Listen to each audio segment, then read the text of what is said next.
Back from the dead.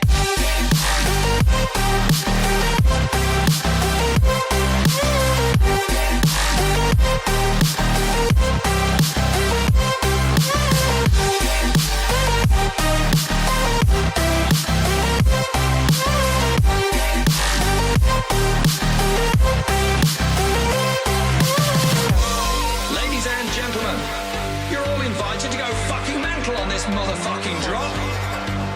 The countdown has just begun. Are you ready?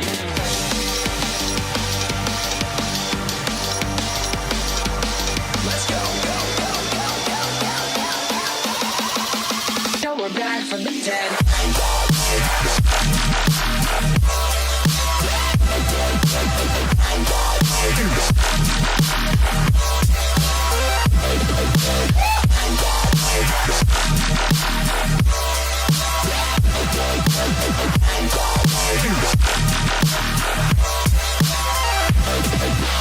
We're back from the dead.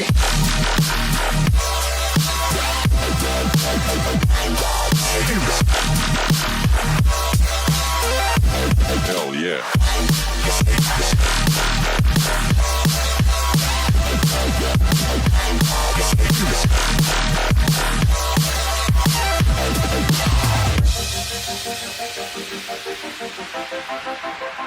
Back.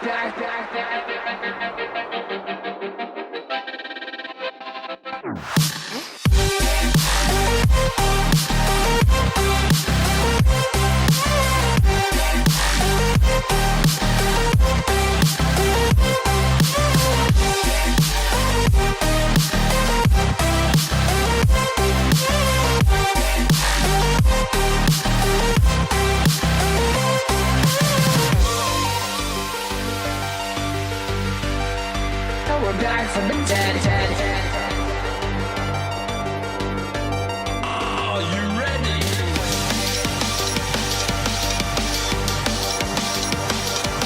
Let's go.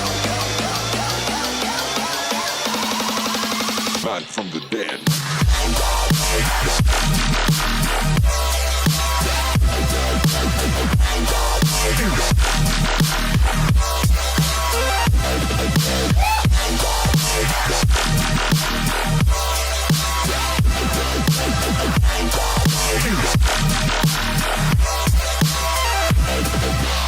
We're back from the dead.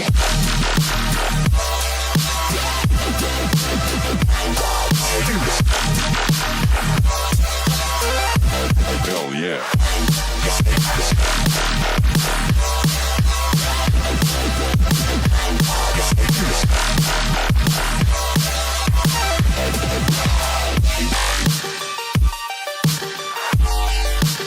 We're back from the dead.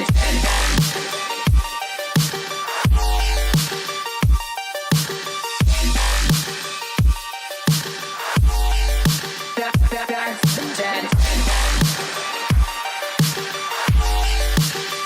Back from the dead.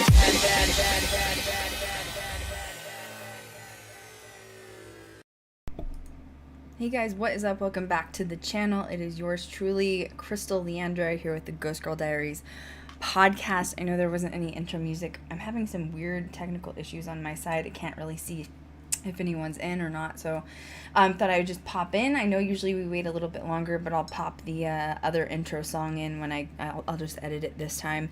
How is everybody? It's Saturday night. Normally we don't do streams on Saturday night, but yesterday I actually had some construction going on in my house, and if anyone out there has their own house, they know how unfun construction work is. Basically about 2 to 3 weeks ago, 3 or 4 weeks ago actually, I had a pipe burst in one of my bathrooms, and it actually was supposed to be like a really small job, and when they got in there it ended up being like a bigger deal, so they had to end up knocking a wall out in my bathroom.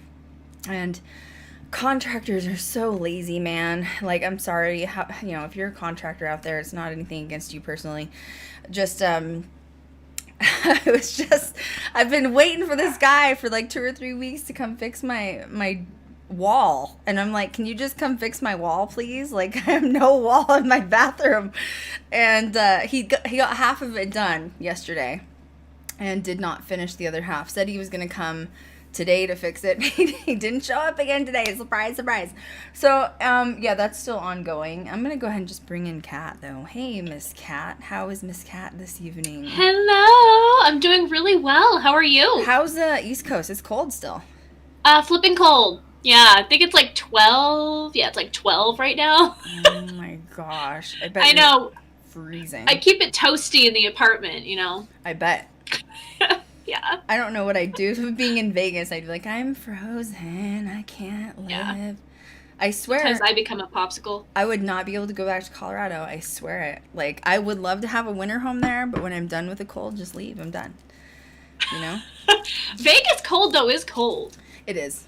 It's genuine. Like, I was that person that was like, I don't know. It's a different kind of cold. It is. It's valley cold. Y'all are, like, right Not in to, the like, hole. complain because people in Texas have it, like, way, way worse right now. But, yeah, which my heart goes out to everybody in Texas. Like, I can't even imagine. Like, it makes me sick, the animals that have been dying, too, and the people living in their cars, and it's just horrifying.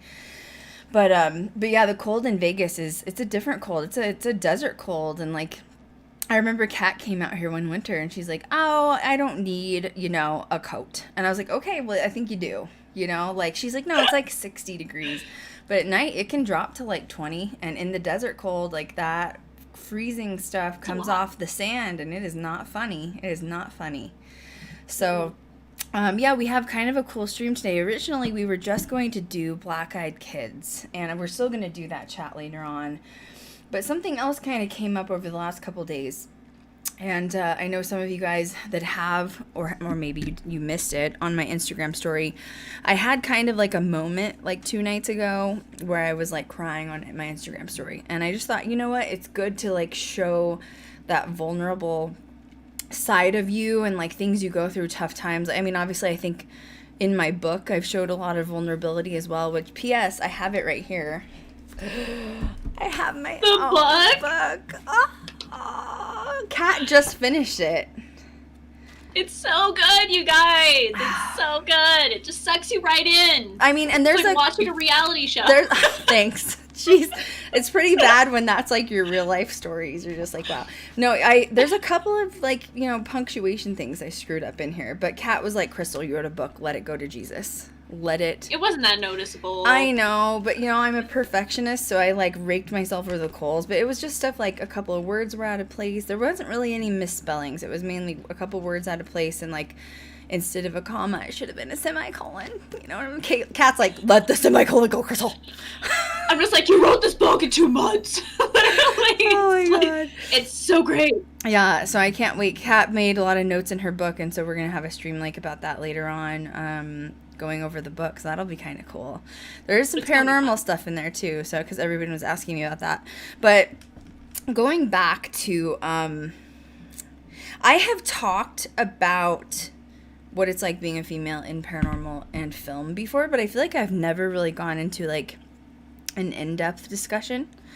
And there's a couple of reasons I haven't done that till now, and one of the main ones is that I have Kat here who has now been going through it with me, and she also understands what it's like.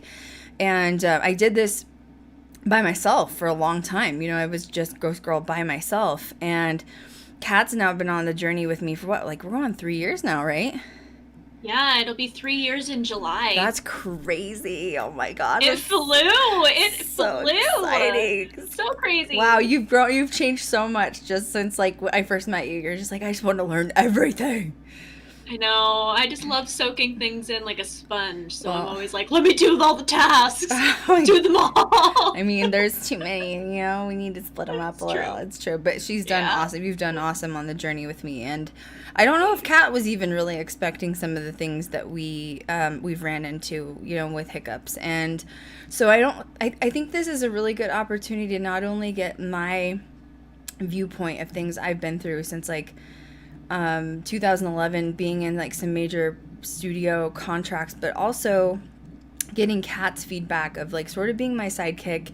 She hasn't been in major contracts, but she's seen all the things I've been doing. She's helped me with negotiations on the side. And it's a complicated mixed bag. And another reason I wanted to bring this up was I have a lot of people recently that have been asking me on social media, like, why isn't why isn't Ghost Girl Diaries signed yet?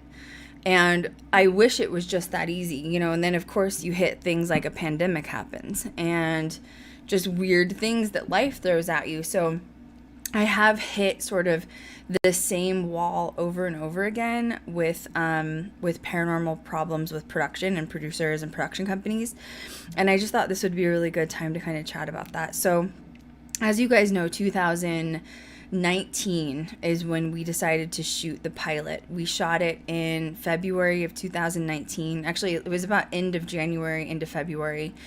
And it was a very like skeleton crew because that was really all I could afford. The pilot itself cost me out of pocket about $100,000. So I know like a lot of people could go one way or the other. Either, whoa, that's a lot of money, or wow, that's not very much money. And on the film side of things, that's about average for a documentary.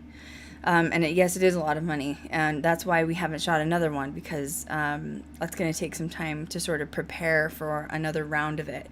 But essentially, even prior to the pilot happening, I've shared on social media and YouTube. I think I've done a couple of videos about having production contracts. I have been in more than I can count. Like, I think the last time I was on YouTube and announced it, I'd been in like 7 or 8 different contracts with different production companies and different networks. And some of them fell through. Some of them I backed out of for different reasons.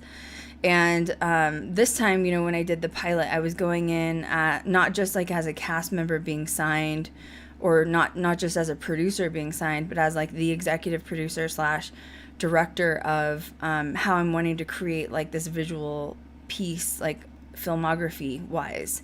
And it was interesting because we ended up submitting the pilot to Sundance. We ended up getting in the finals for Sundance. So essentially they break it down with, I think there's thousands of people that submit to Sundance. And they break it down into sections. So they'll say like, okay, you've entered into like the final 500 pick. Then you've entered into the final 200 pick. And like they sort of like narrow it down that way.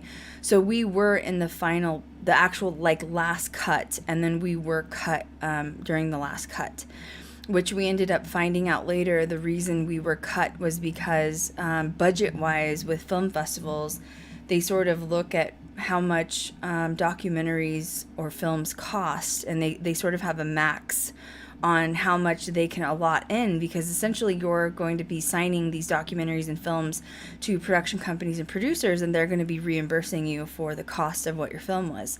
So we ended up finding out that we had a really major competitor that we didn't know about, and the major competitor was Taylor Swift. And I can definitely not compete with Taylor Swift's money, for sure, like 100%. Like, I don't know who can, honestly. There's not a lot of people that could compete with Taylor Swift's money. So, you know, she had a lot of money to great cameras, great camera techs, obviously, and Netflix ended up picking up the documentary. And we were cut, which is okay. It just sort of means, like, that's not our door. It's not our time. And from there, I did submit the pilot to several other film festivals that we did enter in. We did get chosen for a lot of those.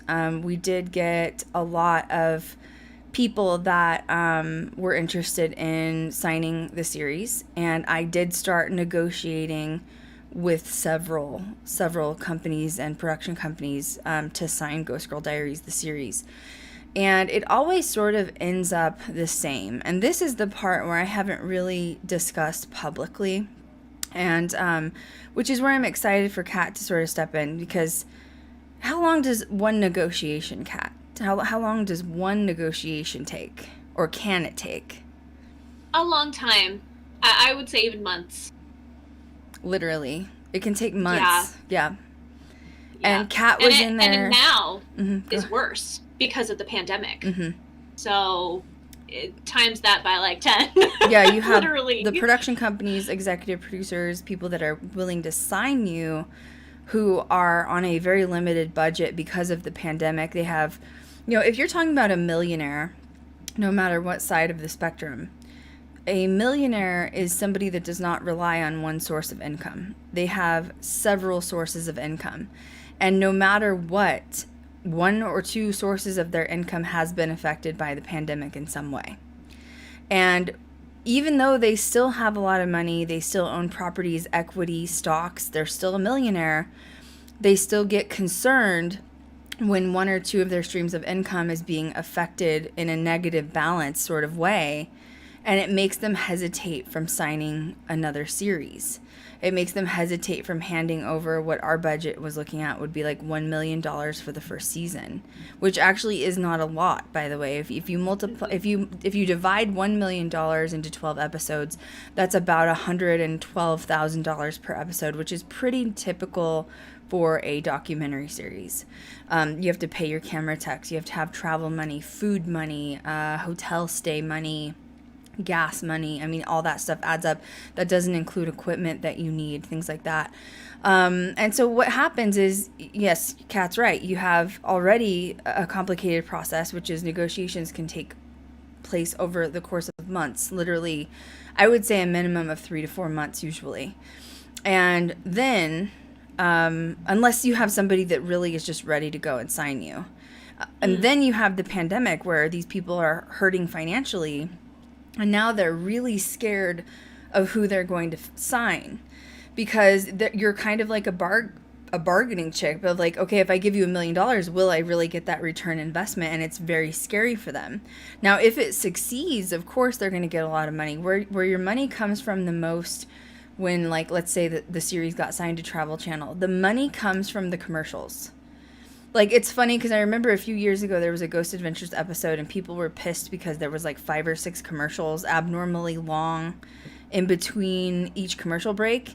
And it's because they pay for the filming. Like, they pay everybody, the cast, the crew. Like Johnson & Johnson, that toilet paper commercial you just saw, they just spent like $4.5 million to have it air during Ghost Adventures primetime. So, they can get a return investment in the end, yes, but there's still like no guarantee, especially during the pandemic, and it's scary. So, sort of fast forward from there, I was in another, I've been in several negotiations from 2020 up until February of 2021. And this last negotiation just sort of ended. And this is how it goes every single time. Every single time. I have a pilot. I'm submitting. Now, having not only the pilot, but I also have a successful YouTube channel with hundreds of videos, thousands of hours worth of content, hundreds of thousands of views, or hundreds of thousands of fans, millions of views. I'm handing a platter to these production companies of something that's already developed. So, therefore, it should be an easy sign. It should be an easy sign. They should see me coming and say, she has a pilot, it looks good. She had audio, she had drone footage, she had everything she needed. She had paranormal evidence. She has this, that. She has a fan base already established. But what ends up happening is I negotiate sort of, an example would be, I want to hold on to 51% and I negotiate the other 49%. And the reason I do that is because I'm still holding on to a majority within my own pocket. I'm still holding on to a majority of control as the executive producer and director. Okay? And then what ends up happening is they're like, yes, this is great. This is it. Yes, this is what we're negotiating. Yep. Okay. You're going to be holding the director title. You're going to be holding executive producer title. You have a plan. Like, I literally have a budget down to the dollar. I have lists and lists of haunted locations. Like, I'm ready to go at the drop of a pen. I have most of the crew. I need to hire some more people, but in order to do that, I need money. And then at the last minute, right as I'm getting ready to sign the dotted line for an actual contract for the series, they come back at me and they say, we've been thinking about this for a few weeks. And what we've decided is, in order for us to sign you, you need to relinquish the 51% so that we are fully in control. And I have a problem with that. And the reason I have a problem with that is I'm the one that has built up Ghost Girl Diaries on YouTube all of these years. No one else did. I'm the one that's created the fan base. I'm the one that's done all of the editing. I'm the one that's done all of the videos by myself. I have an established EP position that should not be taken from me. Control should not be taken from me. Now, as far as negotiating and getting ideas cinematic-wise, or like collaborating with producers or EPs on what they want to see, of course I'm going to be open-minded and work with them. But the problem is this happened before. When I was signed with Pilgrim Studios, who is the ones that did Ghost Hunters Academy. Okay, they were kind of creating this show, this series around me, and then it changed at the last minute because at the time I was only signed on for cast. And when that series morphed, it turned into what we all know now as Killer Contact. It plummeted. It had, six episodes, 9 episodes, and it was so bad it didn't get re-signed. Now, if someone was to come in, take control and power over Ghost Girl Diaries, they signed me for 1 season, and it came out looking like shit, and it was not up to my expectations as a producer, as a director, as a paranormal investigator, as an executive producer for all the work that I've put in all of these years. And we released that first season, and it's total shit, and it plummets, and I don't get re-signed. My career is over. Everything I've worked for on YouTube since 2013 when I created the channel will go to shit. And that is something I'm not willing to risk. And so then I end up being the one saying I will not relinquish more than that percentage. And by the way, they never give me a real reason why they want full control. And I've also had, tests in the past where I've gotten in production contracts with companies and producers and networks, and they end up leaving me in contract for years, not touching the series. It never gets signed. It never does anything. We never shoot anything. And then I'm stuck in contract, and I have to get a lawyer and get out of the contract. So when I get that intuitional, gut feeling, I have to back out. But, with that being said, and I've told Kat this numerous times, and I'm going to let Kat tangent for a minute because I know she has a lot to say. Mm-hmm. I know for a absolute fact that if I was a man, I would have been signed already.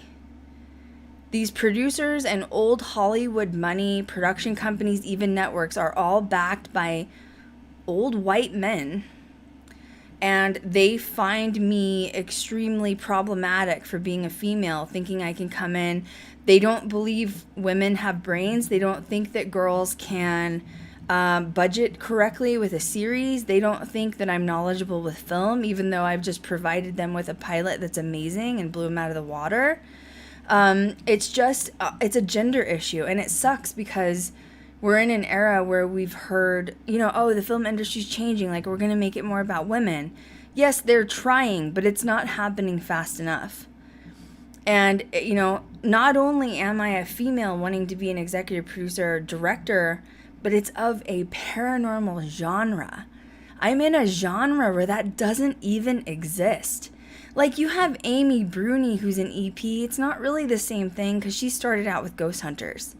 It's not the same thing. I'm a fresh newbie coming out on my own, and it's we don't know if we trust you. You're a girl. That's really what it comes down to. And it's obvious because if you look at the paranormal genre itself, you have 1 female to every 10 investigators that are on television. That's a 10 percentile. So Kat, I'm gonna let you take over from everything. You can say whatever you want. Yeah, I think that it's just very frustrating to have this continuously happen on, Krystal's path, and for any woman for that matter. I think that especially in Krystal's position where she already has an established fan base, like she said before, a very successful platform on YouTube, on Twitch, the podcasts now, fan bases and things like that. She not only has that, but she has Travel Channel. Mm-hmm. She has, producer credits being with Pilgrim, working on other paranormal, major sets. And it's unfortunate because, especially from the feminism side of things, we just want equality. We just want equality. You know what I mean? Like, equal recognition is, I guess, a great way to put it. And we went above and beyond. Krystal went above and beyond to give, these networks the information that they needed, even more information than what they asked for. Mm-hmm. And because she's a woman, it's not going to be enough. And I don't know what that means. I'm not too sure if they, for some reason, feel like it's demasculating when there's a woman that's successful and confident in like what she's pitching and doing and has the credentials to do that. But it is extremely frustrating because it is hard, and that's why Krystal got emotional a couple of days ago. Was this has been a long journey of the same patterns happening, and that is so frustrating for all of the hard work that she does and she puts into GGD with social media and with content preparation and making sure that you guys are also welcome and being told how much of a support you are. And it's a lot. Like, there's a lot of undertaking that she does, and I don't know I don't know what the problem is here, other than the fact that she's too overqualified, to be totally honest. It's sad and it's frustrating, because it just makes you feel like they want you to give up. Well, and something I've heard over and over again that and this is, I think, one of the first times I've ever said this, like, really, really publicly.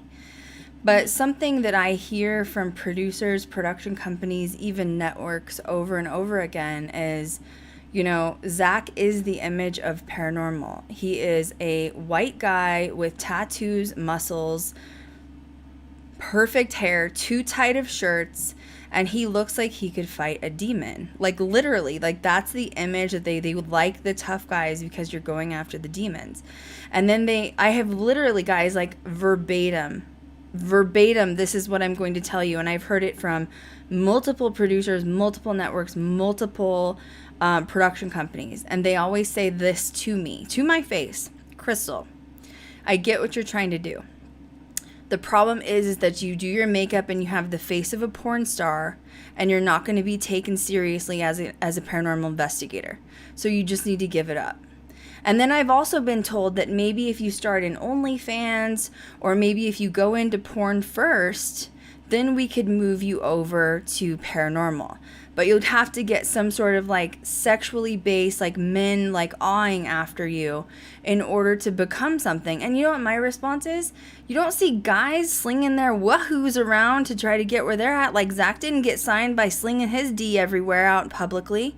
Why do I have to do that?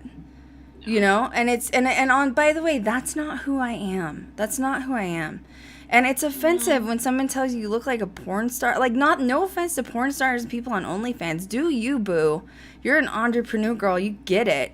But that is not who I am. I'm not a porn star. I'm not going into porn. I'm not going into OnlyFans. I'm not here, like, trying to sell my body for money. That's not me.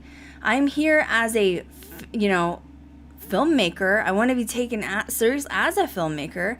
And I want to be a producer, and I want to be a paranormal investigator. I don't want to be a porn star. That's not the point of this. And I mean, that goes all the way back, guys, to 2011 when I was on Paranormal Challenge, and I made friends with Dave Schrader. Him and I don't speak anymore. There's a lot of personal problems that happened with that relationship, friendship. But what Dave Schrader told me was, you'll never be who you want to be, Krystal. You will never make it because of the way you look. They either want the girl next door like Chris Williams. They don't want a girl that's empowered with makeup, looking like a porn star, walking in trying to be a paranormal investigator. So I've heard that since practically day one. So in other words, I think I just caught like a lucky break getting on Paranormal Challenge. And even back then, I haven't even taken my, like, I was asked to tone down my physical appearance a little bit more when I was on set. And so it's just been something I've been fighting, for a long time. It is. And, like, that's why when I brought in, even Chanel, when Chanel was with us, like, I wanted to bring in powerful females. Elfie joined us from Paranormal State. That's badass. I wanted to bring in powerful women. Cat's a badass. Why do you have to, like, and I know we're in an area of the Kardashians. I understand that Kim Kardashian made her family what it is because she sold a sex tape, and a lot of people in Generation Millennial and Generation Z are now taking that same route with OnlyFans. Why do I have to be one of them? I don't want to be one of them. It's not that I have a problem showing my body. It's just that's not who I am. And I shouldn't have to negotiate it. No, and it shouldn't even be a topic of conversation. Like, that, if that's their only excuse, that's a pretty shitty one in my opinion. It is. To be blunt. It's wrong. I think that's unprofessional for all the success and money that they have. And, it's hard, guys, because it's a constant battle for GGD and for Krystal, but the work never stops. And to break these barriers in the film industry, and especially in paranormal, it takes a hard road like this. And it is going to happen. Guaranteed, it will happen, you guys. This is going to happen someday. The series will be signed, and but it's just hard. Like, when these things happen, or you get kind of slapped in the face with that curveball of, wow, they're making it sound really good, and then all of a sudden they say, no, I need more control. And it's like, why? I just literally gave you everything on a golden platter. Well, and Zach even presented his stuff before he had a fan base. I mean, he did the documentary back in the day. So, like, I'm presenting something that people don't even have, which is I already have a fan base. I already have something established. It's a big thing. It's millions of views I got by myself. If I can get millions of views by myself on a YouTube channel, imagine what I can create if I actually had my own series. And by the way, I have always wanted to go to streaming. I've always wanted to be on the streaming side, whether it's Netflix. I get worried because they always cancel their episodic television series after like 4 seasons because they can't afford it. So I do get concerned with going to Netflix. But now that like Discovery Plus is on, that is where I feel like I need to be, is under the Discovery umbrella on Discovery Plus, not Travel Channel, not on cable. I want to be on Discovery Plus. But, with that, you also look at other girls in paranormal to use as examples, and you can tell they've gone through the same thing. Elfie literally was like, didn't do anything after Paranormal State because it's just so hard. Then you have, it's hard. It's hard being a girl in paranormal. Well, it's hard. And you know what's, I keep getting like triggered, and then like I get caught in my headphones. I'm triggered. I'm like, Aries. But, even outside of YouTube, you guys, yes, like, Krystal from YouTube and from, Travel Channel, whatever. But she has, like, legit film credentials. Like, she went to film school. She's been on major sets. She knows people in the industry. Like, this is even bigger than just, like, the YouTube thing, which is why it's shocking. Why they still will not allow her to do her thing. But then you look at Chris Williams, who was on Ghost Hunters. Mm-hmm. She quit Ghost Hunters because she had such big problems with the producers and production company trying to sexualize her. She never really said that publicly, but I was with Pilgrim and heard things and knew what was going on behind the scenes. She quit and said she never wanted to be a part of any paranormal show ever again. Now, she could have changed her mind by now. But, like, that's how one girl was treated. And Chris Williams is probably the prettiest girl in paranormal, like, being a girly girl. And, like, she's like, no, I'm done with this. Then you have Katrina, who was with Nick Groff on all of his different shows, or Paranormal Lockdown. She's been thrown around with Jack Osborne. She's been on so many different shows. And the reason is because she knows she has to take whatever opportunity gets thrown at her because she's a woman. And then it makes her look not so good because now she's been thrown around to 8 different paranormal series. And she's like, all she wants to do is be successful in one, I'm sure. And then this one fails, and then she goes to this one, and then Jack Osborne has another series, and she's all over the place. And it sucks. I feel bad for her. It's not her fault. It's, it is that old saying of don't drink from every cup or you'll get poisoned. That's why I don't just sign to every contract that comes my way, because 99% of them are not going to be for me. They're not going to be what I need, and they're not going to be the longevity and success of Ghost Girl Diaries and what it needs to be able to grow and flourish. And Katrina is a perfect example. She was with, Jack, and then she was with Nick, and now what's she doing? Nothing. So she's going to be sitting around waiting for Travel Channel to call her to just cast her again. She won't be a producer. She'll be cast again, and she'll keep signing whatever she can, because that's the only opportunity that she has as a female in this industry. Not everyone's been able to be as picky and choosy as I've been this whole time, because I already have a backup of the YouTube channel, thank God. But, now going back to the other night when I got really emotional on Instagram, I just want to talk about that really quick because I want to make it kind of clear. So I got emotional on Instagram. I showed a video. I was watching one of the Ghost Adventures new episode, the newest episode. What is it called, Kat?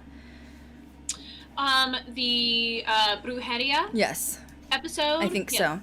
And he basically all of a sudden pans over to this female camera tech and he goes, she's been working for us for a really long time, and we decided to bring her on like permanent full-time with us. And my jaw hit the floor. I thought I was going to throw up everywhere, but not for the reasons you may think. You might think I got upset because he hired her and not me. That's not the reason. First of all, she hasn't been working with them for a while. She's only been with them since 2020 because we looked her up on IMDb Pro. Okay. Mm-hmm. But the reason I got sick is because he's behind. How many seasons are they in? 26 seasons? This is the first female they've hired for their crew. I'm not talking about Ashley Wasley, their photographer. A actual female crew member. It took them 26 seasons to bring on a female? Why? Why did it take that long? Because now suddenly we're in like a feminist movement. And honestly, when I first started my paranormal channel, I didn't even know it was going to turn into this. I didn't know I was going to be facing so many things as a girl. My attitude in the beginning was like, I'm a girl, so what? I can do it. Why can't I do it? Why can't I do what guys can do? So what? And then I just realized I was going to hit barrier after barrier after barrier. And it's crazy because I was not expecting that. But that's okay. It gave me another reason, another drive, another purpose. Like you think of your nephew, your nieces, and your granddaughters and your daughters. You want them to be able to succeed for the same reasons. They want to grow up and be a paranormal investigator. Like, don't let anything stop them. Like, nothing should be stopping them from doing what they love. So I realized my journey on this path was more than just a filmmaker. It was more than just a paranormal investigator. It was to help pave the path and change things for future generations of girls out there. And so when I got emotional the other day, I was upset for another reason too. Like, Zach, it's not an uncommon thing that Zach has taken some of my ideas. Okay, everybody knows that. He got my booze and reviews idea, and then he turned it into, what was it called? Ghost Adventures Screaming Room. Yeah, he's taken some of my ideas, like whatever, we were friends in real life. We have not spoken a year, and I've also talked publicly regarding him saying like he should have hired female camera tech or something a long time ago. I'm glad he finally did. I don't know why it took this long, but I'm glad. But when I was crying on Instagram, I was literally mourning the genre of paranormal for women. I was literally mourning the fact that it has to be this hard. I was mourning that it takes 26 seasons for a girl to be a part of a major TV paranormal show. It should not take that long. It shouldn't. And on top of that, where are all the other ones now? Like, where are the doors opening for all the other ones? Like, it's just, it makes me sick. Like, and I know Chelsea's a part of Dakota's show. Not the same thing. Dakota worked with Zach. He brought in his sister. It's just different. That's one of those situations. It's not what you know, it's who you know. But then on the flip side, a lot of people, this is something I haven't talked about either. A lot of people, fans per se, were pushing me to submit my pilot to Zach. I did. I submitted it to him as one of my last resorts. It was after I got in all of the film festivals. Now, personally, I wasn't expecting anything back in return. I wasn't in this industry is a dog-eat-dog world. You don't expect anything back in return. But I was at a point where I thought, what the hell? What do I have to lose? Send him a copy of the pilot. I did send him a copy of the pilot. It was met with absolute silence, and I was completely ghosted after that. And I reached out a couple more times as a friend. We were supposed to be cool. And remember, like, taken in mind, the reason I submit it to him is he introduces me to people as like, oh, she knows her shit. Like, she knows what she's doing. Like, she knows her shit. And so I thought, okay, well, like, he thinks highly of me. Like, I was on his show. I've always given credit where credit's due. I've always given credit to learning production aspects from him and learning from him on set and watching him in person and understanding how his mind works and applying those things. And I've always given, like, complete gratitude for being able to learn from him and my time with Pilgrim and other studios. But I was hoping, I guess, the only thing in return I really wanted was him to be like, that was, you know, I can't do anything about it, but, like, congratulations, good job. You know, like, I was a part of, my journey was with him. It started with him.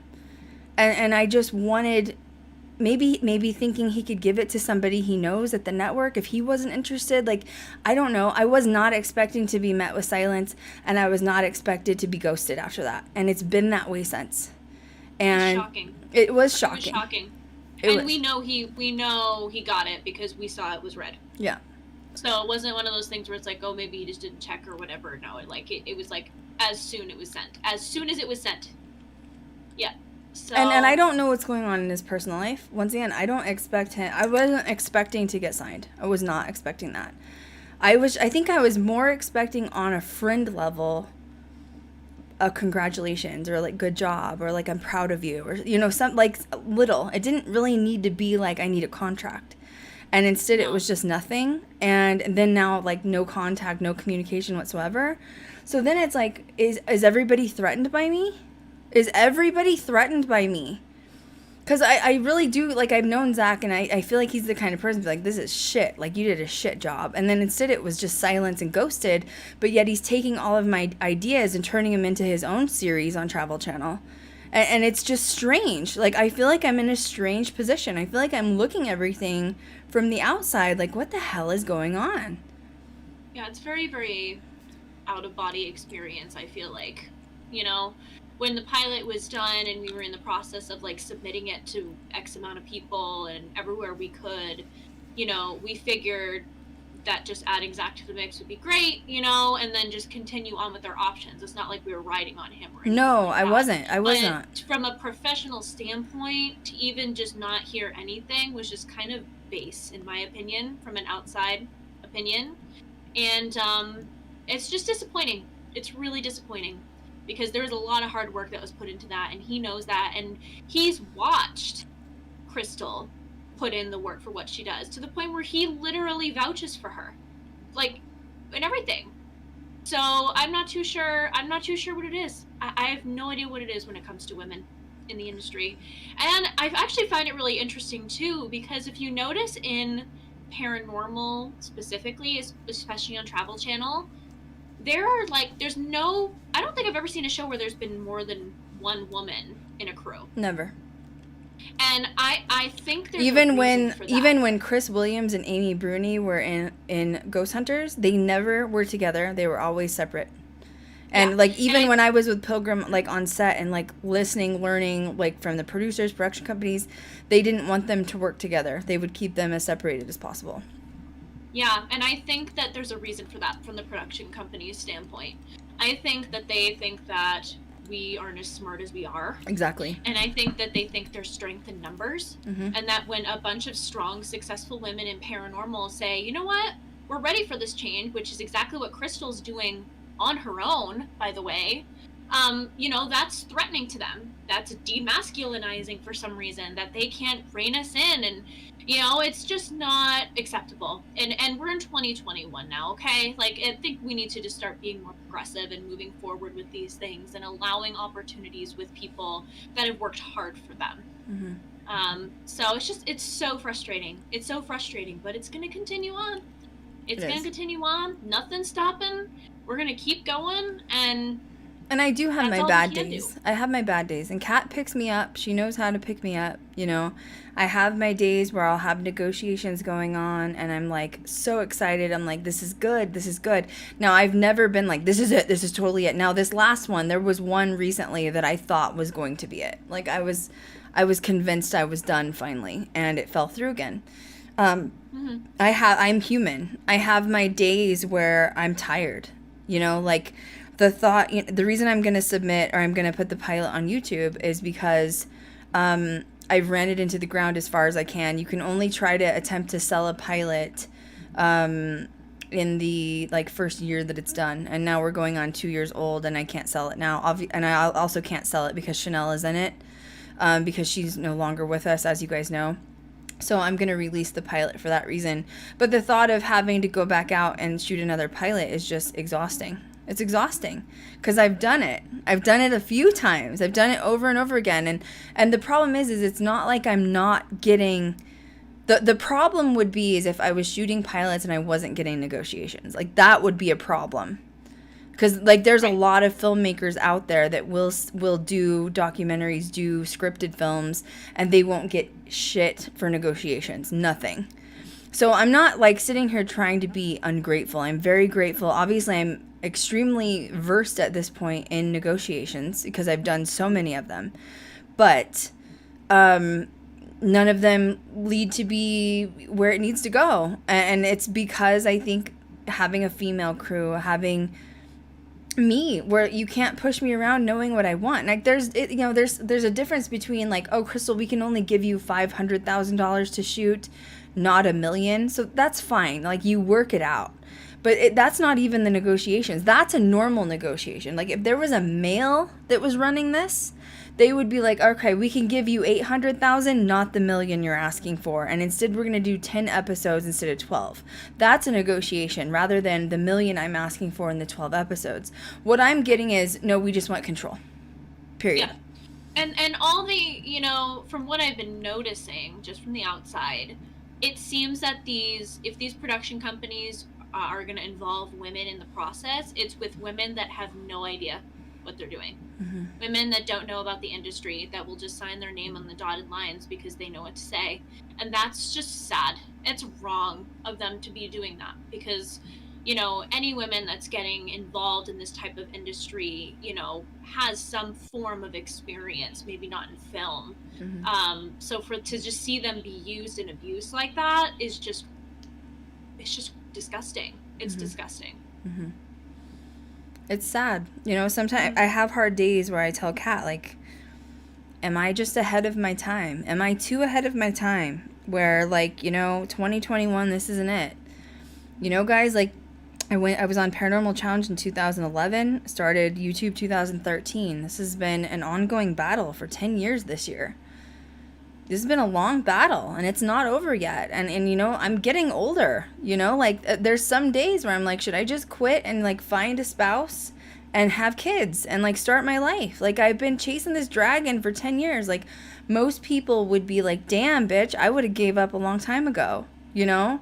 But there's another side of me, too, that's like, I know there's more to this. Like, I know that I could be... If it's taken me this long to get to this point... I can't imagine somebody else starting now. It's going to take them just as long or longer, you know, like, holy crap. Like, I'm trying to, like, create something, be a trailblazer for future generations of girls in paranormal, and being a woman and being taken. I'm going to start getting emotional. That's, something that Dave Schrader said to me. And it replays in my mind sometimes when I'm having bad days, which is, Krystal, nobody's going to take you serious because of the way you look. You're too girly. Like, the only kind of girls they want in paranormal is girl next door, or like the girls with the t-shirt, jeans, and the hoodie. You know, who says I can't crawl in a crawl space in platforms?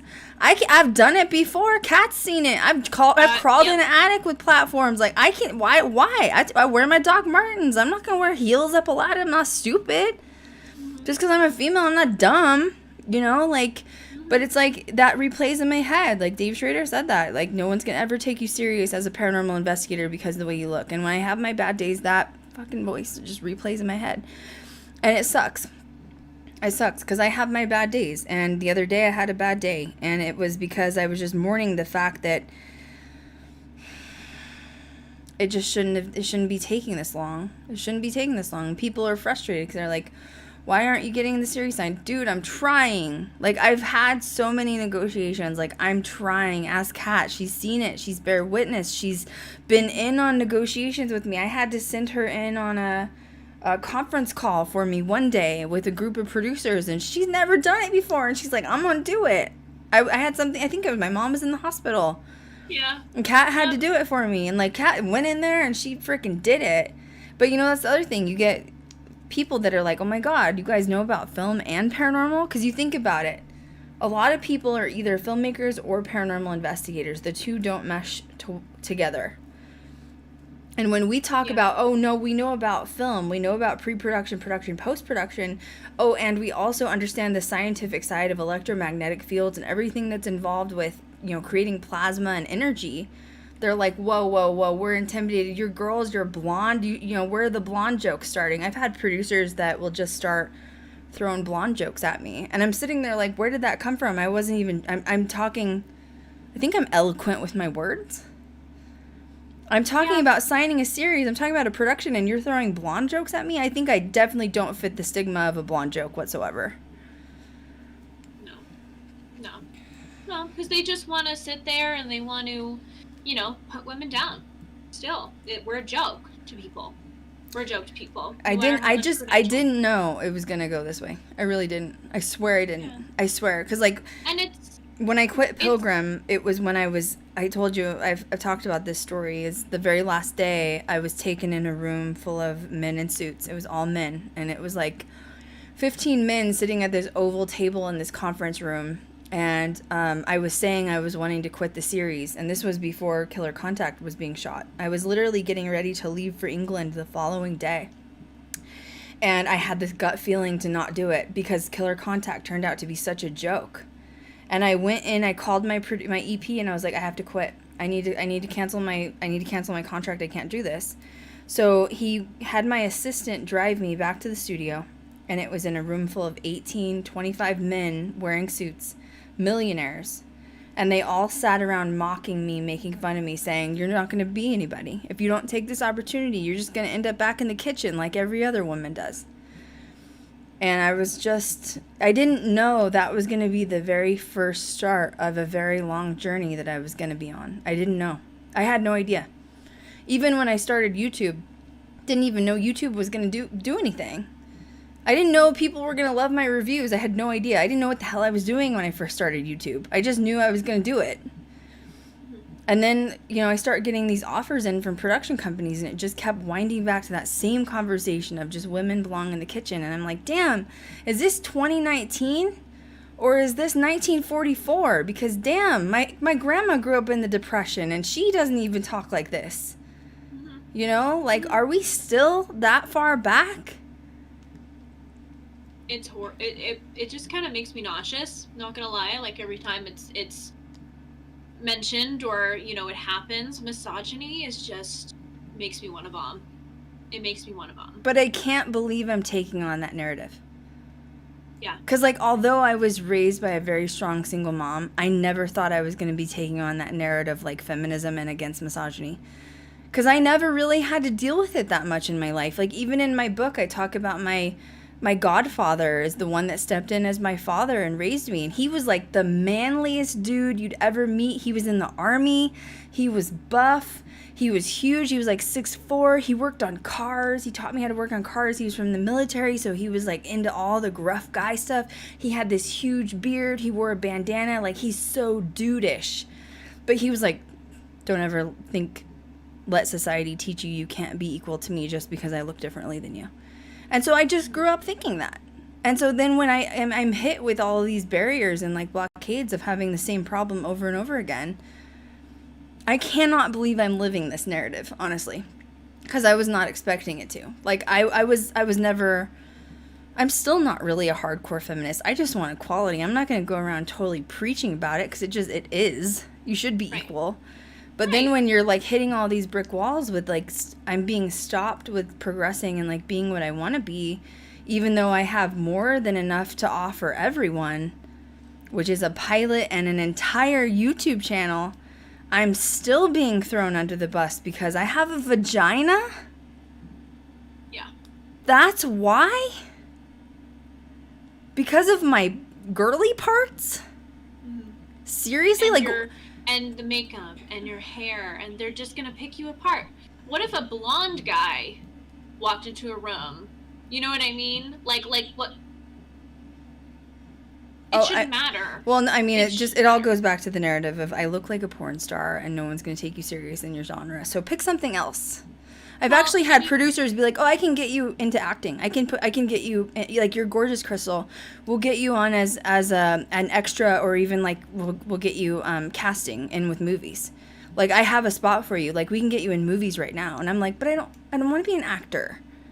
Yeah. You would think that being a paranormal investigator would be easier because I'm not in acting school. You know what I mean? Like, they're like, "No, you can't do that. People aren't going to take you serious. It's a masculine world, and you're too girly for it. And you're a porn star." I'm so sick of being told I look like a porn star. My God, I'm so over that. Oh my God, I'm so over that. Like, you can't. My eyes, like, if I roll them back one more time, I'll see my brain. You're gonna get stuck. Literally, it's crazy to me. And what's even crazier is the success of, having these negotiations, and, it is worthy of being signed.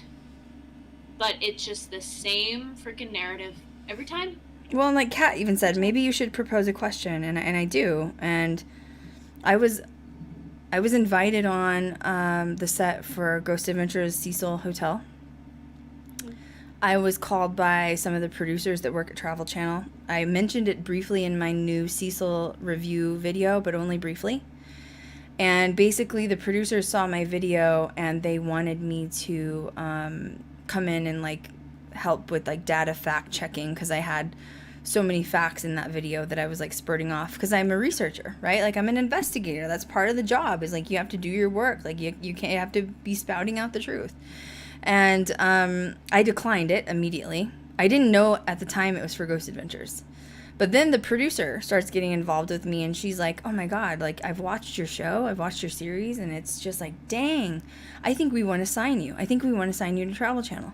I can't tell you how many producers I've had come to me from Travel Channel claiming they want to sign me. And then they end up attempting to get information out of me, like how I shoot, what my goal, what my agenda is with the series.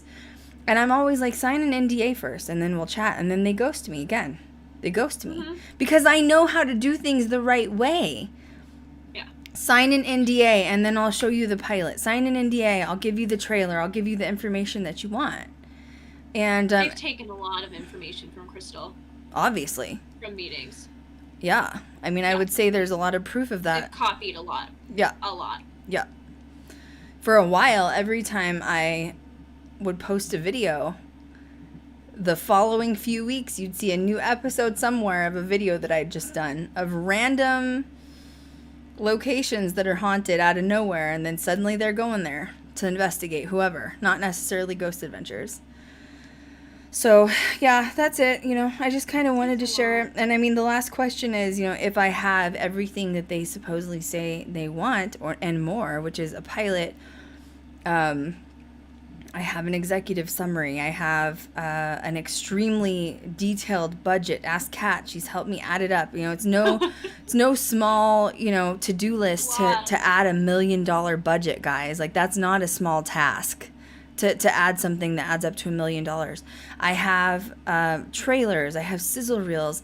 I have everything on a platter, including a YouTube channel. Millions of views, fan base. What more can I give you? What else do you want? I can't change myself from being a girl. You know what I mean? Like, if that's how it comes out, I can't. I don't even think there is nothing else to give them. I would be curious if a question would ever be thrown at them at some point, and being like, "Oh, I don't understand. Like, what more do you need from me?" Mm-hmm. And if they would be able to answer. One thing I want to see stop is I don't want to hear anybody else ask me to submit my pilot to Zach. Because people have been saying I should do that for years, and I didn't out of respect of our friendship. And then I did, and then the friendship ended. So please don't ask me about it anymore. I have no answers. I don't know what's going on in his personal life. I don't care what's going on in his personal life. I don't know what caused it, what didn't cause it. I don't know why the communication stopped. That was another reason why I wanted to stop doing Ghost Adventures reviews, was because I think I've given him enough press, and having a friendship goes two ways, and you can't force someone to be your friend, which I never wanted that. I've always cheered him on, and I just sort of expected it back in return, because I feel like friendships should be equal. So if that friendship ever does get rekindled, it'll have to be on his side reopening that door. It won't be coming from my side. And if it does, it does. And if it doesn't, it doesn't. I'm not hurt either way. I just know that I have a job that I need to keep trying to do. And I'm going to keep trying. I don't know if and when I'll give up. Kat and I are actually discussing, we're throwing around pre-production ideas right now. And she's wanting to come out and shoot another pilot, except with pretty much just the two of us. I'd love Elfie to be involved, but we haven't even presented her with that idea yet. Location-wise, it would have to be somewhere sort of close, and doing another pilot. Cameras change. Like, we need new cameras now. We've done it in a couple years now. We need new cameras, and we're wanting to do black magic cameras, and that's going to be $2,000, $3,000 for each camera. I'm going to need at least two of them. So that's another $6,000 budget I'm going to have to come up with. Like, people don't realize, like, you can't just go shoot a pilot. Like, you don't just get up and walk out to shoot a pilot. There's planning, there's contracts involved with the location, equipment that needs to be purchased, prepping that needs to be done. So, yes, we're in the very early stages of throwing around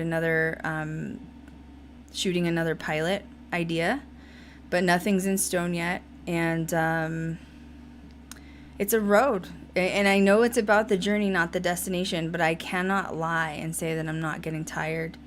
I'm tired of the same effing narrative over and over again of Krystal, just go be a porn star. Krystal, just give up. Nobody's going to take you serious.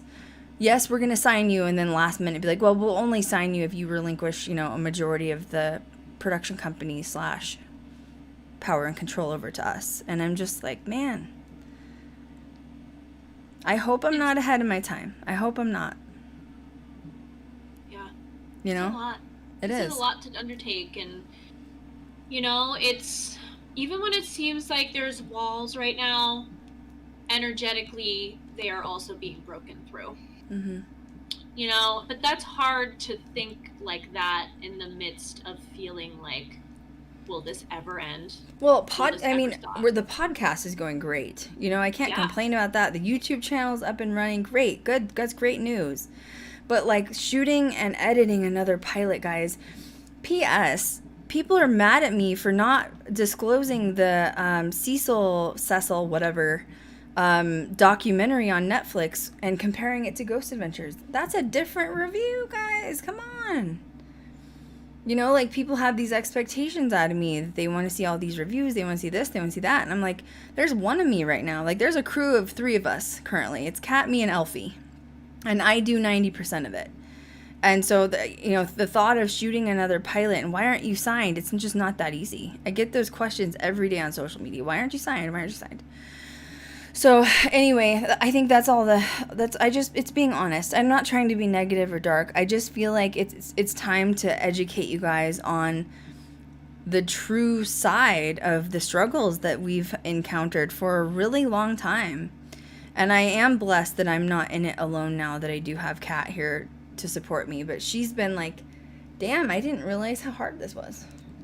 It's an ugly world. I'm just saying. I'm glad I'm not in that room with her when she's negotiating, because my Aries would be like, excuse me, sir. I think you need to take a seat, boo. All right? And let me tell you what's going to happen, okay? It's fine. It's fine. Oh, so just annoying. So frustrating. So frustrating. Yeah, the porn star thing's not gonna work out. That's all I'm gonna say. Oh my gosh!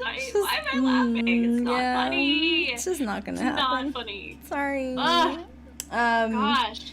Maybe when it was like maybe 10 years ago, you know, like I feel like no, I'm just kidding. Stop. Oh my gosh, I can't. All right, let's smooth into black-eyed kids really quick and get on a paranormal talk for a few. So the black-eyed children thing, you like went down a super dark rabbit hole with this. Yep. And I mean, I think, first of all, do you think they're real? I do. Do you? I do. So there's a few different ways that people talk about black-eyed kids. So essentially there's some black-eyed children stories that say you're sitting in your car at night eating Wendy's leftovers or whatever, and you're in the car and someone comes and knocks on your window and it's a kid with a hoodie with complete dark eyes and they're asking you to get in the car, unlock your car. And essentially the legend goes that they cannot enter unless you give them permission, okay? Now, that, I was kind of like, nah, you know, like, but then there's been some other cases where people have claimed that they've had, their door has been knocked on. It's children. The children have very dark eyes where there's no, like, white parts distinct. And the children say, my parents are coming to pick me up. Can we just come in till they get here? And the people let them in.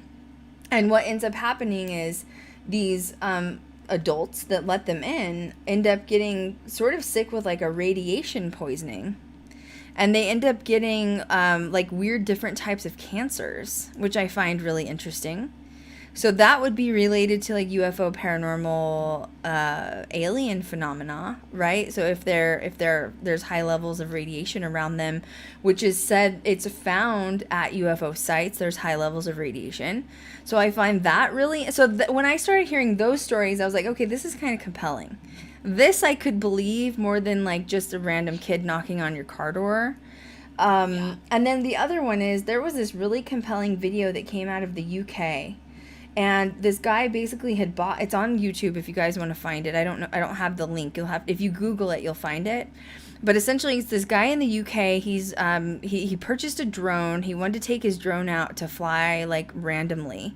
And he took his drone around this like haunted forest that's in the UK. And as he dips down, he actually ends up seeing like this little girl in a white nightgown emerge from the trees. She's not looking at the drone, but she has dark black eyes, like there's no whites. And why is there a little girl in like an 1800s dress walking through the forest by herself in the middle of nowhere? There's like seemingly nobody around. So that area, that forest is known for having black-eyed children prominent, and like people have had like encounters with them. So that was another one that I found really interesting. So what do you think about it, Kat? I found it interesting when they were talking about some of the like features of these black-eyed children as well, because one of them was reported to have had like talon-like feet. Oh, I didn't see that. So I think of like talons as like 3 toes, right? Like 3 whatever, and then I think of like alien feet.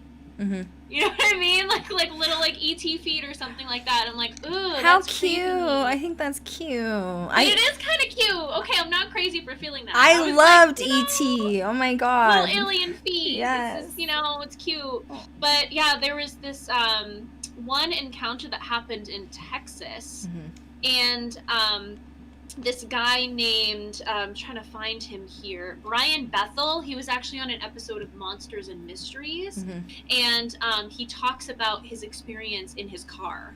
So he had one of the car situations where he had like 2 kids that were outside of the car in like hoodies, but he could see that their eyes were completely black, and they kept telling him like, we're not going to hurt you type of scenario, and then like they disappeared. You just need to let me in the car. And like, so, and by the way, these black-eyed children don't usually hurt people. Like there's stories like they don't hurt people, they don't harm you, but it must be some sort of like a universal law of like you can't enter unless you get permission. And I think the reason that is maybe they do know that there's high radiation frequency coming off of them. So, that which could hurt or harm humans as we know it. That's just like, you learn like X-ray techs. and people who work in like the x-ray department, they have to be really careful. And when they take x-rays, they have to remove themselves from the room, because if they have too much contact with radiation, it can end up harming you like really badly. So it's just, I do find really interesting. I really do. But some people, I hate to say it, but the stories go, it seems to be older people that end up letting them in.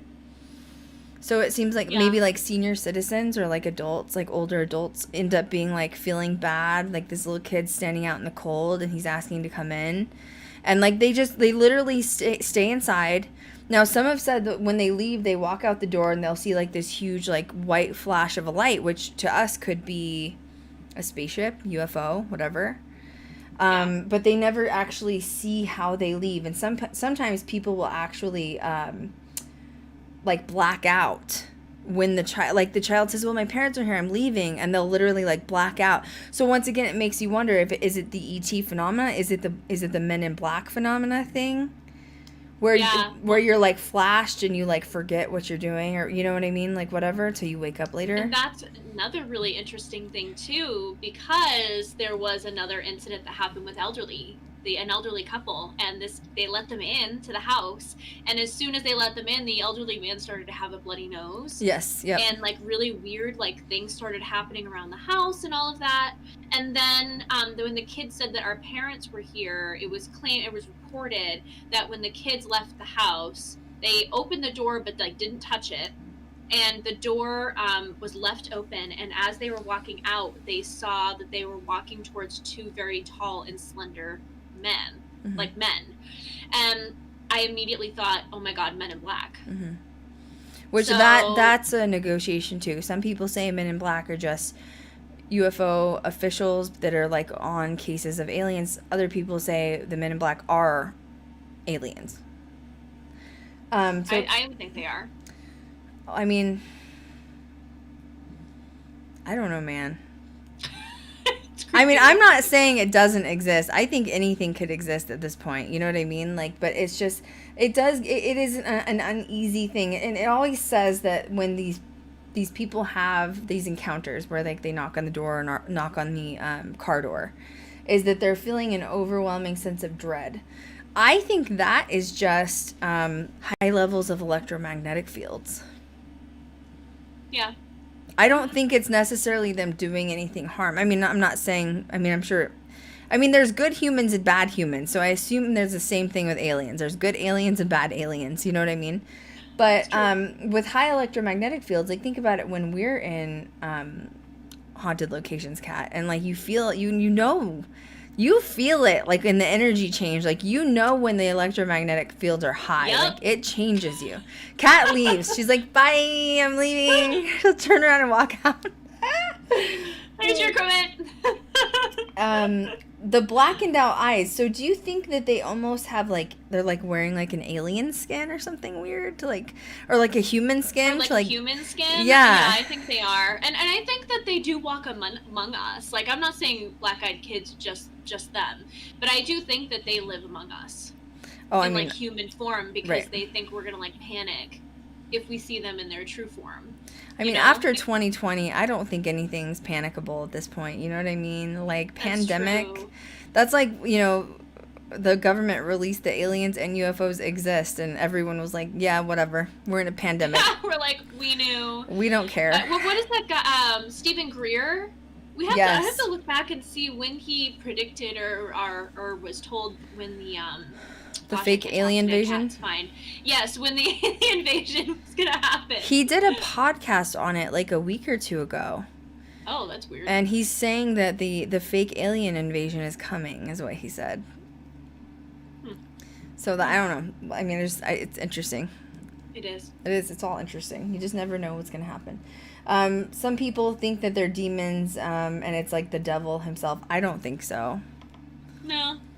Honestly, like I've encountered like demonic activity, like real demonic activity, and in my opinion, demons are way too lazy to put out that much effort.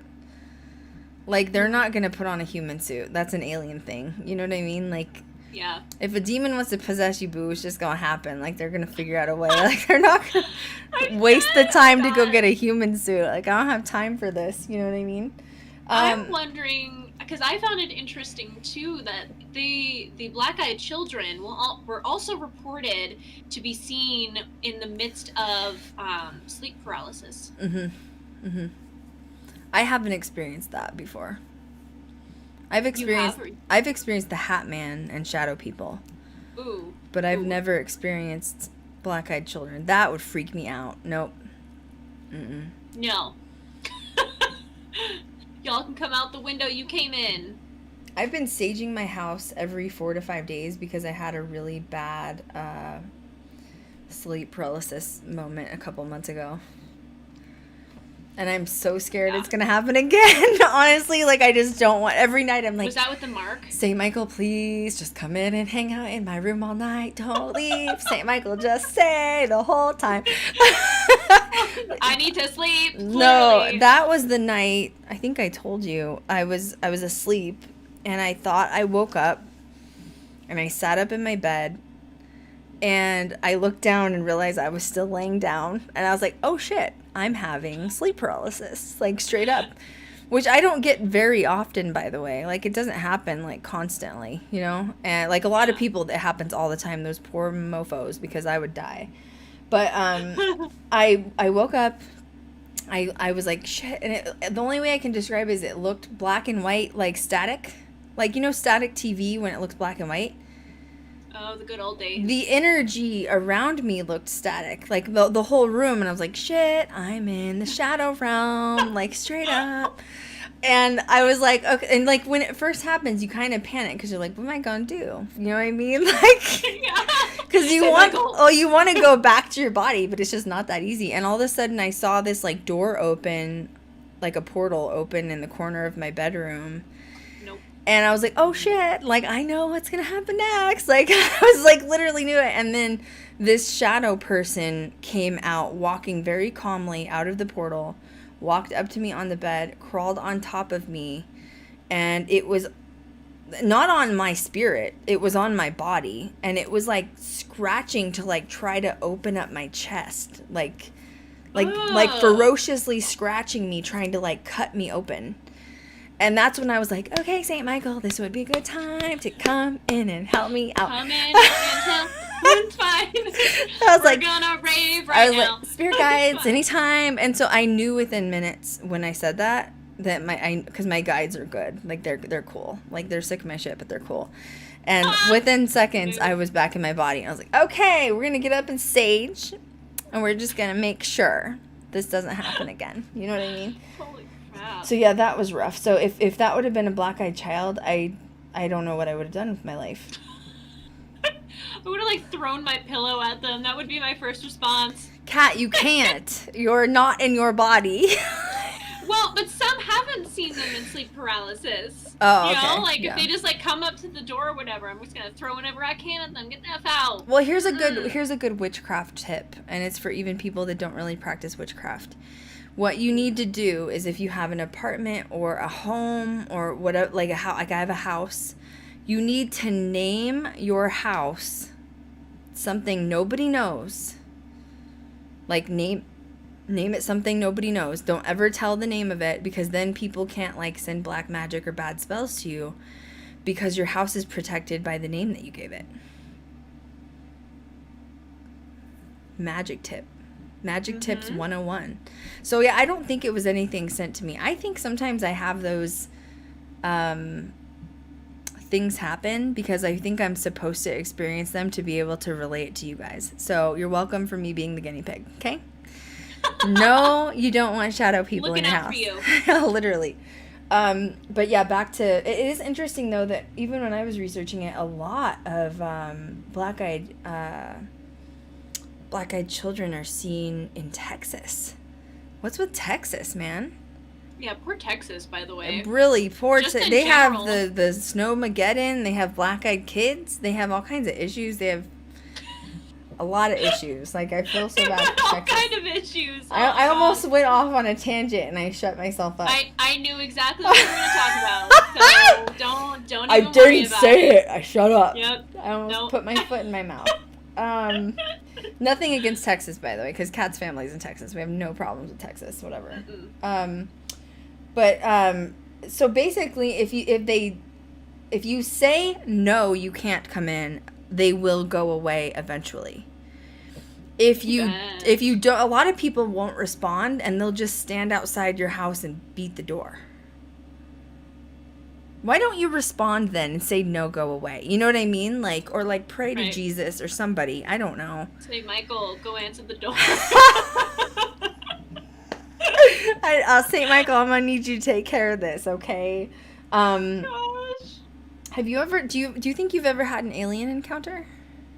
Have I what? Oh, you cut out. That was creepy. Great, that's fantastic. What did you say? I said, do you think you've ever had an alien encounter? Yeah. When? I think you know when. Oh, that's right. We both did. I forgot about that. That was freaky. Was that Was that the only one? Yeah. Yeah, I mean, other than seeing things, like, I saw UFOs a lot. Right. Not, like, actual alien, like, encounter. So what do you... Okay, so Kat and I met an alien on set. She was the owner of the haunted location that we went to. I didn't know she was an alien until we got there. She looked like one. What is the distinctual difference when when one meets an alien? Like, how are you so sure she was an alien? That's a tough question because I don't want to come across like insensitive. Like, you know, Kat, she was an alien. She like had a huge cranium. Okay, it was huge. but her features were really small. Right. And her eyesight, or whatever it was, his eyesight, was very much like, I'm watching you. It was not normal. It was just not even for an awkward person. You know, like there was just something wrong. There was something wrong there. And it was just even creepier what she was wearing. So that was really creepy too. Yeah, I feel like she was planning for us to be there, is what I feel like. Yeah. It was very creepy. Yeah. The energy is very much like her mannerisms. Okay. Yes. You tell that one. You tell that one because that was creepy. And the suit. Well, I just want to first of all let everyone know that I was born with the gift of gab. And I can be friends with anyone, including an alien, by the way. And I poker face through that shit. Like, she had no idea I was freaked out by her. And I talked to her I talked to her and I was engaging in conversation with her. But yeah, she wasn't human. She didn't look at you when she spoke. She turned completely around. And it was almost like she forgot. She would have moments where she would try to human again and she would forget, and then however they communicate is differently. And it's weird because even Chanel, the first thing we were all like, oh, she's not human. Okay. Like, and we didn't even communicate. Like, she left when we were filming. She was not going to film with us on set. And the minute she left, we were all like, yeah, that was an alien. And who would she look at? She refused to look at somebody. Chanel. It was Chanel. She absolutely did not like. Well, Chanel had dark energy, anyways, and she was proud of it. You know, so Chanel was a little edgy and dark, but she did not want anything to do with Chanel. She was like scared of Chanel, and she liked Cat a lot. And she was wearing a hoodie from Cat's college or something, right? No, she was wearing a Salisbury Beach sweatshirt, which I'm sorry, in the middle of nowhere where we were, was just very random because there's only one beach in New Hampshire. It's Massachusetts or New Hampshire, but it's in the New England area where you can get Salisbury Beach sweatshirts. And I had a little bit of an out-of-body experience, and yeah, she really liked me a lot, and my face was just like, this is like crazy. Like, I tried so hard to just be nice, because usually I can also just like, oh, it's fine, but there was something off. There was something off. She's not human. Yeah, she would not stop talking about the soup. Yeah, well, that's an alien thing. You don't have really respect for, like, animal life or human life. She was talking about she killed her rooster and she was going to make rooster soup or something. But the way she was talking about it was very strange. And I mean, let me tell you guys, like, my my family, I've talked about this, my uncles are from Oklahoma in the South, and they're farmers.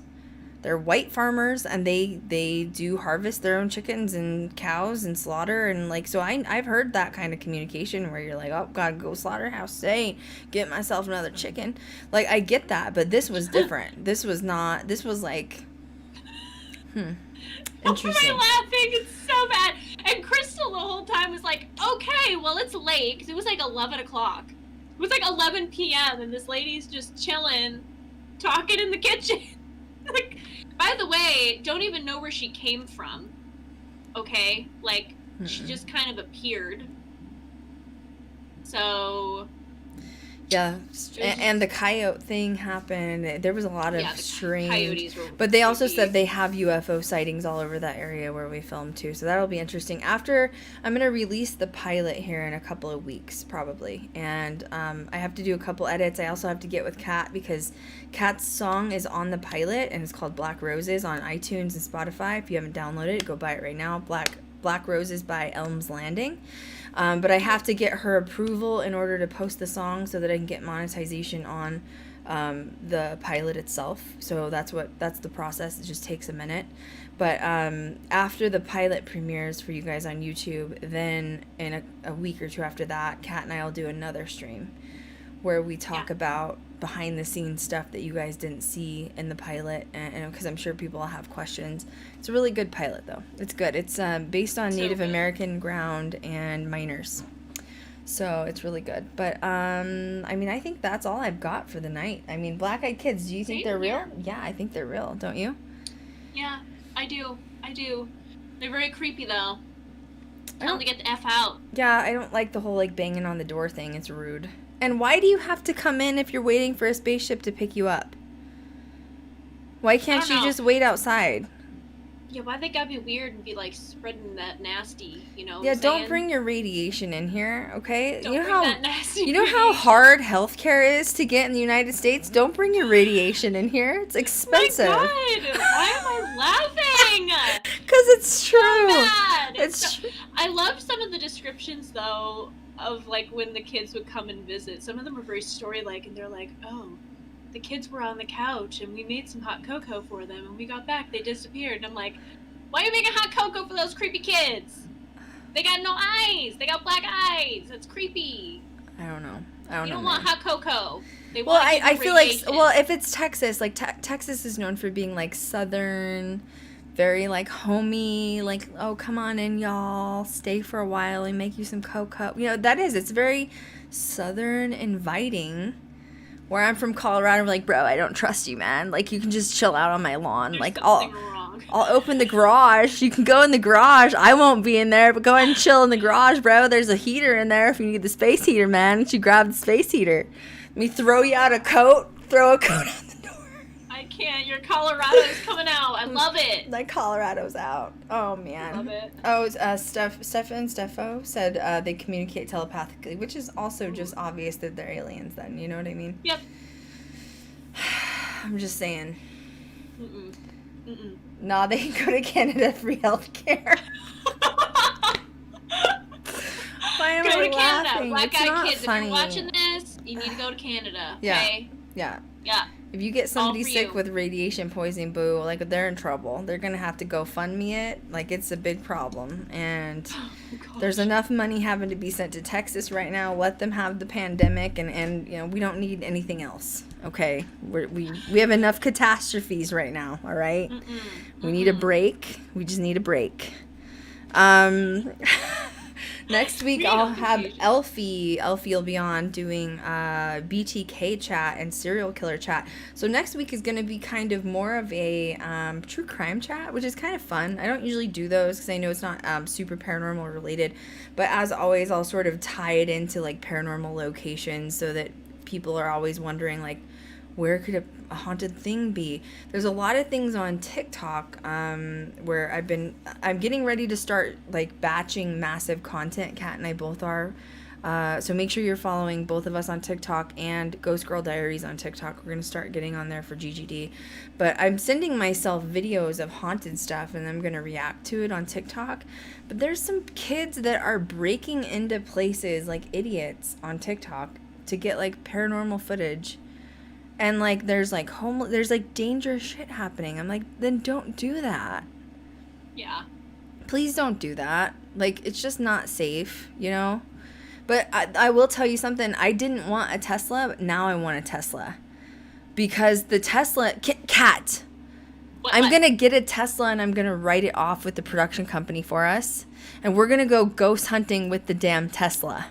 Oh, let's freaking do it. Because people are taking Teslas and they're driving in graveyards at night and they're seeing people walking in front of them on the, like, monitor.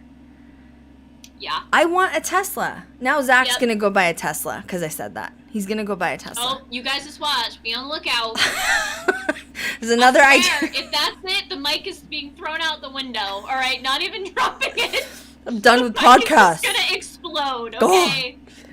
Just make some You're notes. gonna get one, Zach. Get one for Krystal, too. All right? You know what? It's the least you could do. Oh, my God. I'm dead. That's it. That's all I got. Yeah. Elon Musk. Yeah, he's moving to Texas, man. That poor man. Oh my God. All these, like, gurus just moved to Texas, and now they're all stuck there in the blizzard. Oh, my God. They weren't prepared. Sea turtles. Well, there's people saving the sea turtles, but something makes me sick. One of the zoos wasn't prepared, and a bunch of the monkeys died, and the birds, the tropical birds and the monkeys. And I'm like, the hell is wrong with y'all? Why weren't you prepared for this? Take the monkeys home. That's horrible. Oh, I hate that. It makes me want to throw up. The lizards were dying, and you have Lily. I mean, don't... Lily! I don't know. No. Why would you open a zoo if you cannot care for the animals? That's a political talk, though. You know, let's just not get into it, because it could... I could rant. Let's not rant. Okay, I'm going to get off my soapbox now. And we will see you guys next week with Elfie. Make sure you guys are following us on social media for all alerts. Hopefully the next week's podcast should be fine, I'm assuming, as long as this contractor doesn't, like, blow me off for the 80th time. And what Steph said, I told Zach he needed to listen to Krystal one time. Oh my God. I think he's listened to me a few times. Yeah, a lot. He listens too much. Thank you guys for being such amazing supporters all these years. I'm trying, and honest to God, let me just say let me end this on one thing. What keeps getting me through this and keeps pushing me is all of the love and positive comments that are being left on YouTube. It really keeps pushing me, and it makes me realize you guys want me to keep going, and I really appreciate you. And in the end, once we get where we need to be, it's going to all be worth it. All the struggles are going to be worth it. And, you know, one of the biggest lessons in my book is always trust your intuition. And not only that, but take the positive and the lessons out of everything, which there has been a lot of lessons. So I'm grateful for that. So thank you guys so much for tuning in. This will be uploaded as a podcast on Spotify. I have it in the process of being approved for Pandora and a few others. It should be up hopefully in a few weeks. Make sure you guys subscribe. This will be up on YouTube. And as always, we will catch you guys next time. Bye, guys. Bye.